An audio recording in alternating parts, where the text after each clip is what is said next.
Ji, these are the contents of today's lecture. हमने जहाँ पे कल हम ग्रामियन की बात कर रहे थे, actually we were talking about how to solve set of equations, और उसमें हमने ग्रामियन मैट्रिक्स काफ़ी डिस्कस कर लिया था.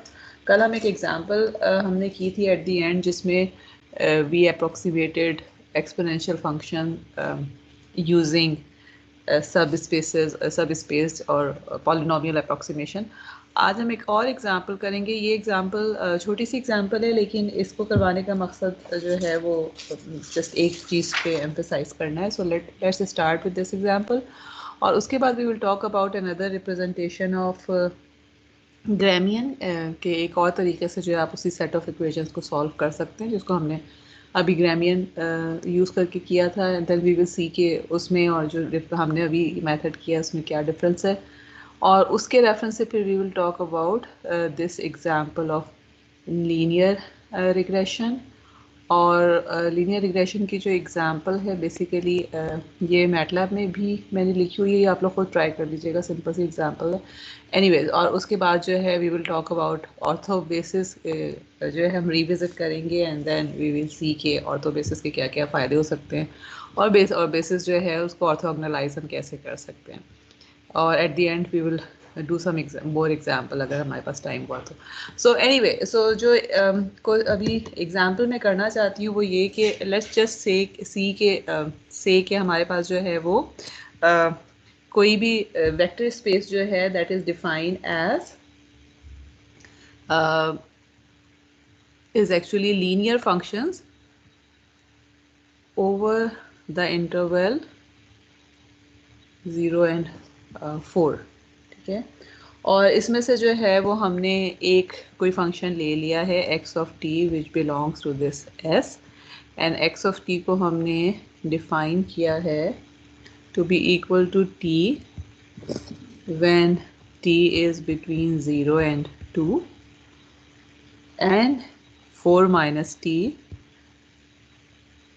when t is between 0 and 4. So अगर हम इसको प्लॉट करते हैं, it should come out to be, this is a very simple function, it will be something like this. 0 से 2 तक जो है ये t के इक्वल है, और उसके बाद 4 में से t माइनस हो रहा है, तो 4 पे जो है ये 0 पे चला जाएगा. ठीक है, बिकॉज 2 से 4 तक जो है वो 4 माइनस हो रहा है, और उसका जो मैक्सिमम मैग्नीट्यूड होगा दैट वुड बी 2. ठीक है, नाउ वी डिफाइन द सब स्पेस जिसमें हमारे पास basically this is actually formed by the span of या पीस वाइज कांस्टेंट फंक्शंस. ठीक है, या okay let me just it as okay, T is a set of piecewise constant functions on 0 1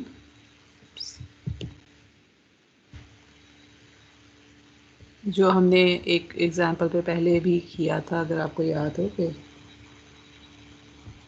ठीक है, और 3 4 एंड लेट्स सपोज के अच्छा, अब इस तरह के जो फंक्शंस हैं, we talked about these functions, और हमने ये भी देखा था कि इसके ऑर्थो बेसिस इसके बेसिस सेट जो है वो हम किस तरह से डिफाइन कर सकते हैं. ठीक है, और इनमें से एक जो बहुत सिंपल हमने बेसिस सेट की एग्जांपल ली थी for this set, that was actually simple p1t which is 1 between 0 to 1, p2t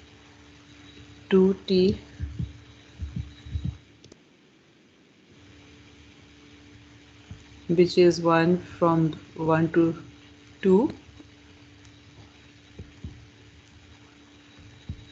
and then we have 0, p3t which is 1 between 2 to 3, और लास्ट जो है वो हमारे पास 3 to 4 अगेन 1 है, दिस इज p4t. ठीक है, और सारे के सारे जो आपके पास इंडिपेंडेंट वेरिएबल्स हैं देयर आर टीज. अच्छा जी, Now I want you to find approximation of x of t, ठीक है, using these functions, okay, which means के again हमें पता है, यानी हम x hat of t निकालना चाहते हैं, जिसका मतलब ये है कि x hat of t will be equal to c1 p1t plus c2 p2t plus c3 p3t plus c4 p4t है. Oops. c4 p4t है, ठीक है, and we know that x of t जो है this will be equal to x hat of t plus some error vector, ठीक है. ये हमने बहुत दफ़ा ये चीज़ें अब कर ली हैं, so I will not repeat again and again. And so it means कि we want to find C1, C2, C3 and C4. और इसके लिए जो मेथड हम कर चुके हैं वो क्या हो जाएगा, we know कि अगर हम एक साइड पे जो है वो P वेक्टर ले लेते हैं which will be actually X का inner product with P1T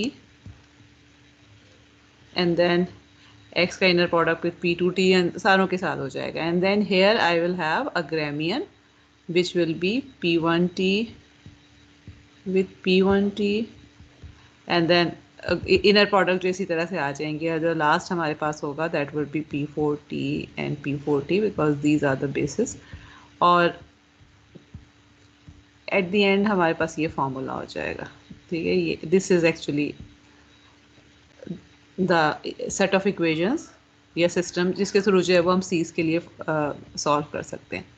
now my question is do you think कि हम इस कंप्यूटेशन को आसान कर सकते हैं based upon all the information जो हमारे पास मौजूद है?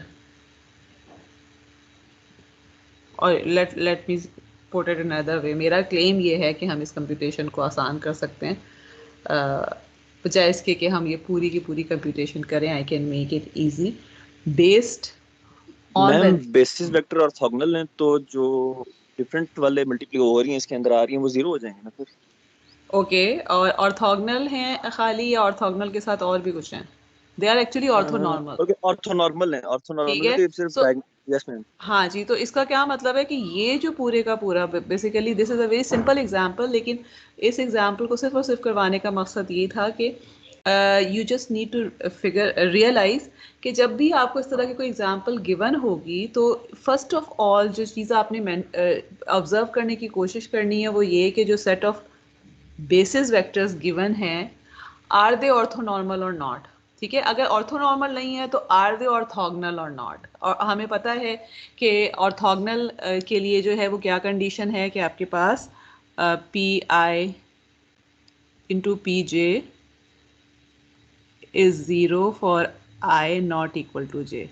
ठीक है, और ऑर्थोनॉर्मल के लिए जो इसके साथ एक और कंडीशन हो जाती है एड अप के आई इक्वल टू जे. तो ये वाली जो चीज़ जो है ना, this we always need to remember जब हम इसको सॉल्व करने की कोशिश कर रहे हैं.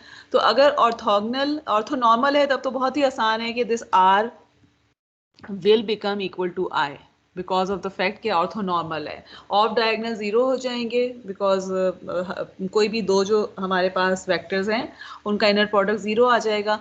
और बिकॉज नॉर्मल की कंडीशन भी बीच में मौजूद है, तो इसका मतलब है कि किसी भी वेक्टर का अपने साथ अगर आप इनर प्रोडक्ट लेते हैं तो that will be equal to 1. और इन केस लेट्स सपोज कि ऑर्थोनॉर्मल नहीं है तो नेक्स्ट चीज़ जो आप चेक करेंगे that is to you will check for orthogonal के विच मीन्स के बेशक ये आई इक्वल टू जे के लिए 1 ना हो, या इन अदर वर्ड्स आपके पास ऑफ ऑन डायगोनल वेक्टर्स जो हैं, ऑन डायगोनल वैल्यूज़ जो हैं वो 1 नहीं है सारी, बट स्टिल हमारे पास जो है वो ऑफ डायगोनल वैल्यूज़ एटलीस्ट 1 है. ऑर्थोगोनल का मतलब ये हो जाता है. और अगर ये दोनों नहीं हैं तो फिर डेफिनेटली आपको पूरा आर सॉल्व करना पड़ेगा, विच मीन्स कि आपको आर के लिए सारे वेक्टर्स भी सारे आर के जो एलिमेंट्स हैं वो भी निकालने पड़ेंगे और आर को इन्वर्स भी करना पड़ेगा. ठीक है, so basically this was actually the point that I wanted to make, जिसकी वजह से ये एग्जांपल जो यहाँ पे मैंने करवाई है. अब आप देख लें बिकॉज ऑफ द रीज़न कि आर हमारा आइडेंटिटी हो गया है तो सीज जो है वो हम डायरेक्टली सिर्फ और सिर्फ इनर प्रोडक्ट ऑफ एक्स और पी से निकाल लेंगे, या ये कि आपको सिर्फ और सिर्फ वो जो क्रॉस को रिलेशन वेक्टर पी है उसकी ज़रूरत है। एक दफ़ा वो वेक्टर अगर आ जाता है तो इसका मतलब है कि you will be able to find all the coefficients directly, and that is possible only because हमने ये चीज़ यहाँ से फिगर आउट कर ली है कि these are the set of orthogonal vectors. Okay, अच्छा, now this is actually and again another thing जो हमने यहाँ से देखा है कि अब जो हमने ये लिया हुआ है, लेकिन वी कैन सी के ये बेसिकली ये एक्स हैट किसको अप्रोक्सीमेट कर रहा है, this is approximating this function. तो हमें नज़र आ रहा है वैसे कि एरर जो है that would B actually quite high because of the reason कि ये वाला फंक्शन जो है वो लीनियर है, जबकि हमारे पास अप्रोक्सीमेशन जो होती है हो रही है वो कॉन्स्टेंट जो फंक्शंस हैं उनसे हो रही है। बट द थिंग इज़ के it does not matter for the time being. जिस चीज़ से हम कंसर्न है वो ये है कि हाँ जो भी हमारा पास बेसिस वेक्टर है, बिकॉज ऑफ द रीज़न कि ऑर्थो नॉर्मल था, हमारे पास कंप्यूटेशंस जो हैं वो आसान हो गई हैं। ओके, नेक्स्ट जो चीज़ हम करेंगे that would B talking about another way of solving the same set of equations। कि अभी जो है हमने ग्रामियन के थ्रू सॉल्व किया था, लेकिन I will write the again the same set of equation in other manner. अच्छा, इसके लिए जो है अब हम again we will start with the same concepts कि हमारे पास जो एक वेक्टर स्पेस है एस, एंड देन एक मिनट ज़रा रुकिएगा।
जी सॉरी, मेरी ग्लासेस में कोई मसला हो गया था, वो तो मुझे दूसरी ढूंढनी पड़ी। ओके, एनीवे, सो जी, सो लेट्स सपोज कि हमारे पास जो है अगेन वेक्टर स्पेस एस है, and then we have sub space T, जिसमें हमारे पास जो वेक्टर्स हैं p1 p2 से लेकर pm तक वेक्टर हैं, which is again basis vectors हैं जो कि इसको स्पैन कर रहे हैं। एंड वी नो कि अगर हमारे पास कोई वेक्टर है x which belongs to s, तो इसको अगर हम अप्रोक्सीमेट करते हैं इन द सब space t, then we can write it as I from 1 to m ci pi। यहाँ तक तो कोई भी चीज़ जो है वो नई नहीं है, ठीक है। And then we actually have again seen कि इसका क्या मतलब है कि we can write it as P1 P2 to PM and C1 C2 to CM, हम इस तरह से लिख सकते हैं इसको, ठीक है। अब this actually is the set of columns which means कि this is a vector, this is a matrix A. मैं इसको जो है वो मैट्रिक्स ए से रिप्रेजेंट कर सकती हूँ या किसी भी नंबर मैट्रिक्स से रिप्रेजेंट कर सकती हूँ, बट अगेन हम बुक से जो एनोटेशंस लिए तो दिस इज ए। अब नाउ इट मीन्स के and then this is actually the vector C, which means के मेरे पास x hat is actually equal to a times the vector c, ठीक है। and x, we know कि x is actually equal to x hat plus error, so x will be equal to ac plus error vector, ठीक है। This is again something जो कि हमने जो है, एंड अगेन वी नो कि हमारे पास जो what we want to do is we want to actually minimize the norm of this vector x minus x hat, या हम x minus a c के नॉर्म को मिनिमाइज करना चाहते हैं। Okay, let me go to next slide. और यहाँ जाके जो है, सो इट मीन्स के okay, what I want to do is I want to minimize this thing, जिसको मैं लिख सकती हूँ as x minus a c norm square, और this is induced norm। तो induced norm का क्या मतलब है कि I can write it as okay okay, induce norm है वो, तो खैर हम इस तरह से लिख सकते हैं A C into x minus A C, and an other thing that we know is कि this error is orthogonal to T, ठीक है, विच मीन्स के मेरे पास दिस वेक्टर एरर वेक्टर जो है x minus a c would be orthogonal to all pj's where j is from 1 to m, ठीक है। Again this is nothing different, जो कि हमने पहले अजम्पशन क्या ली थी, जो कि जिस बेस पे जिस फैक्ट को लेकर जो है हमने सॉल्व किया था। ओके, सो फ्रॉम हेयर ये वाला जो, अगर मैं इसका मतलब क्या है कि x minus A C is, अगर मैं इसका P1 के साथ इनर प्रोडक्ट लेती हूँ तो ये should be equal to 0। And inner product को हम कैसे लिख सकते हैं, I can write it as P1 Hermitian multiplied by x minus A C, ठीक है, इक्वल टू 0। यहाँ पे मैंने क्या किया हुआ है, ओके ओके, इस स्लाइड के बाद let's just reach some point, और उसके बाद जो है वो मैं नमाज की ब्रेक करती हूँ। Now we know that definition of inner product या डॉट प्रोडक्ट का यूज़ करते हैं, ठीक है। जब तक हम अनलेस एंड अनटिल के हम मेंशन कर रहे हैं कि this is some other inner product जो हम यूज़ करेंगे, वी आर अस्यूमिंग कि हम डॉट प्रोडक्ट ले रहे हैं और नॉर्म हम इंड्यूस नॉर्म को ही यूज़ कर रहे हैं, ठीक है। तो मैं बार बार अगर मेंशन नहीं भी करती तो वी जस्ट नो कि this is how it is working. So we know कि x और y जो है इसका अगर मैं इनर प्रोडक्ट ले रही हूँ तो this is actually equal to y transpose x या y hermitian x based upon के मेरे पास ये रियल है या कॉम्प्लेक्स वेक्टर्स हैं। तो this is the only, this is the same definition जो कि मैंने यहाँ पे यूज़ की है। अब इसी तरह से जो है मेरे पास सेट ऑफ इक्वेशंस आ जाएंगी, एक P1 के साथ आ जाएगा, the next would be the same inner product with P2, ठीक है, and then so and so forth I will have these as PM के साथ इनर प्रोडक्ट आ जाएंगे, ठीक है। अब इसको फर्दर मैं अगर मैट्रिक्स और वेक्टर्स की फॉर्म में अगर लिखना चाहती हूँ, सो यू कैन सी के दिस इज अ फैक्टर, ये दिस इज समथिंग जो कि हमारे पास एरर वेक्टर है, and this vector is common in all the products, जबकि इसके साथ जो है आपके पास रो वेक्टर्स मल्टीप्लाई हो रहे हैं विच आर P1H P2H से लेकर PMH तक. So what I can do is I can take these vectors, मैं इसमें से जो है एरर वेक्टर को कॉमन अगर निकाल लूँ, so I will have it like this, x minus AC equal to 0. Or further I can write it as P1H P2H so and so forth PMH times x is equal to AC. ठीक है. अच्छा, अब आप मुझे बताएं कि what will be this thing in terms of A. आपके पास A क्या था? A was equal to P1 P2 से PM तक तमाम के तमाम जो हमारे पास कॉलम वेक्टर्स थे उनसे हमने मिला के जो मैट्रिक्स बना था उसको हमने A कहा था.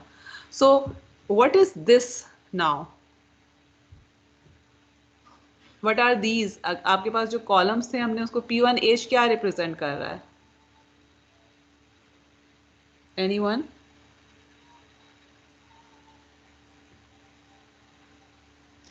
मैम कॉन्जुगेट लेके ट्रांसपोज ले लिया इसका. ट्रांसपोज. ओके, ठीक है. लेट्स सपोज कि हम अगर रियल ले रहे हैं तो इसका मतलब है इट्स जस्ट ट्रांसपोज. तो इसका मतलब है कि अब यस मैम. सो जो भी यहाँ पे मेरे पास कॉलम था उसको मैंने रो ले लिया है. ठीक है. सिमिलरली जो सेकंड वाला था उसको भी रो ले लिया है. So what does it mean? Every I am actually taking every column as a row, या इन अदर वर्ड्स मेरे पास this actually matrix is A Hermitian या A transpose, because of the reason के मेरे पास देखें ना मैंने इसको क्या किया हुआ, अगर ए ट्रांसपोज में लिखती हूँ तो इसका क्या मतलब है कि मेरे पास ए ट्रांसपोज का मतलब है कि जितने कॉलम्स थे वो रो बन जाएंगे. और रोज़ लिखने का तरीका हमारे पास यही है, बिकॉज हम वेक्टर्स को जो है कॉलम वेक्टर्स लेते हैं तो हम जब भी रो के फॉर्म में लिखते हैं तो हम उसके ऊपर ट्रांसपोज लिख रहे हैं, विच मीन्स के जो भी हमारे पास कॉलम था उसको हमने रो से रिप्रेजेंट कर दिया है. ठीक है. So this is actually A Hermitian matrix आ जाएगा. ओके सॉरी, मैंने एक गलती की है. किसी को गलती नज़र आ रही है यहाँ पे इस पूरे में? सॉरी, इस पूरे में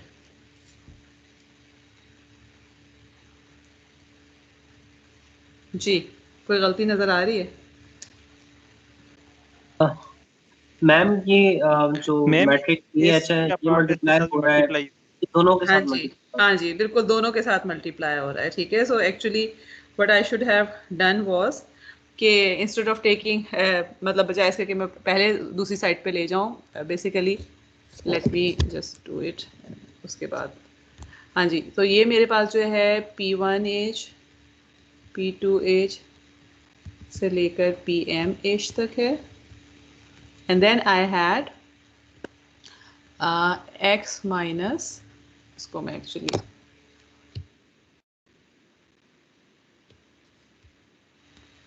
x minus AC equal to 0 है. तो I can actually write it कि मैं पहले इसको ए हार्मेशियन की फॉर्म में लिख लूँ, या ये कि दूसरी साइड पे अगर लेके जाऊँ तो मैं वहाँ पे ए हार्मेशियन को लिखना भूल गई थी. ठीक है.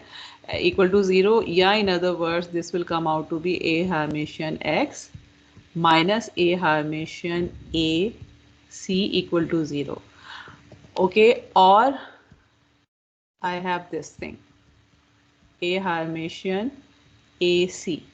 अब अगर आप इसको उस इक्वेशन से कंपेयर करें जो हमने कल की है, तो because we were solving the same set of equations, तो उस केस में हमने क्या देखा था? We had P was equal to R times C. ठीक है. So in other words what we are saying is कि one way of because they are solving actually the same thing, and we can actually prove this thing कि this actually A Hermitian X is equal to this P vector, and A Hermitian A is equal to this Gramian matrix. So in other words, what we are saying is कि instead of having those inner products, अगर हमारे पास कोई भी matrix है, हम उसको transpose लेके उस matrix को उसके साथ multiply करते हैं, तो we will be getting actually the same matrix R जो कि हमें वहाँ से मिला हुआ था. या so what I am saying is कि हमारे पास R जो है वो A हर्मिशन A के इक्वल आना चाहिए, ठीक है, और P जो है वो A हर्मिशन X से हमारे पास आ जाना चाहिए. आफ्टर नमाज हम एक तो बेसिकली देखेंगे भी कि this they should be equal, but what we are saying is कि instead of explicitly computing all the inner products, आप सिंपली जो है वो जो भी आपका गिवन वेक्टर्स है, अगर उसको ए ट्रांसपोज से मल्टीप्लाई करें तो you will be getting P, and then A transpose A करने से जो है या ए हमेशा ए करने से आपको आर मिल जाएगा. And we will talk about कि what is the significant of this particular notation, हमने इस फॉर्म में क्यों किया हुआ, because apparently both of them are equivalent, ठीक है, बट वी विल सी के हम स्पेसिफिकली जो है इसको क्यों कर रहे हैं. तो लेट्स टेक 10 मिनट ब्रेक्स. 6:40 पे हम वापस आते हैं. ओके